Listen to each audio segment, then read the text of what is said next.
একই দিনে নির্বাচন ও গণভোট নিয়ে পরস্পর বিরোধী বক্তব্য দিয়েছেন বিএনপি ও জামায়াত নেতারা।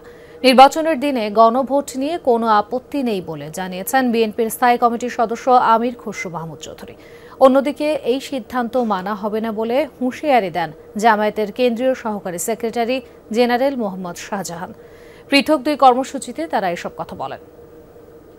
আমাদের আজকের অনুষ্ঠানে সকালে একটি ৫ তারকা হোটেলে চট্টগ্রাম ট্রাভেল ফোরামের উদ্যোগে সেমিনারে বক্তব্য রাখেন বিএনপির স্থায়ী কমিটির সদস্য আমির খসরু মাহমুদ চৌধুরী। পরে সাংবাদিকদের সাথে সমসাময়িক বিষয়ে কথা বলেন। এ সময় জুলাই গণহত্যার দায়ে শেখ হাসিনার বিরুদ্ধে মানবতা বিরোধী অপরাধে মামলার রায়ের বিষয়টি বিচার বিভাগের উপর ছেড়ে দেওয়ার কথা জানান তিনি। যাদের দায়িত্ব তাদেরকে পালন করা ভালো, আর বিচার করার দায়িত্ব হচ্ছে বিচার বিভাগের।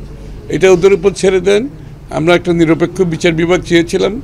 আমরা আশা করি নিরপেক্ষ বিচার বিভাগ বাংলাদেশে স্থাপন করা হয়েছে।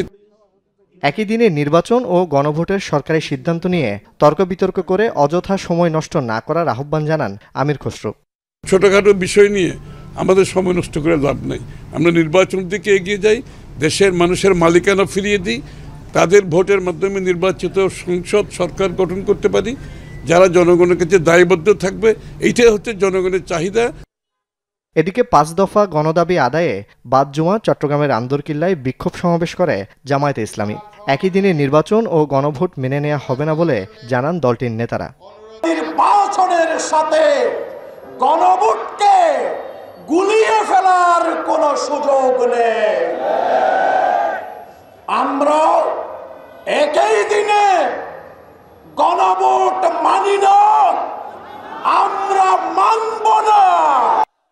সমাবেশ শেষে বিক্ষোভ মিছিল করেন জামাত নেতাকর্মীরা। জোবায়েদ ইবনে শাহাদাত, যমুনা নিউজ, চট্টগ্রাম।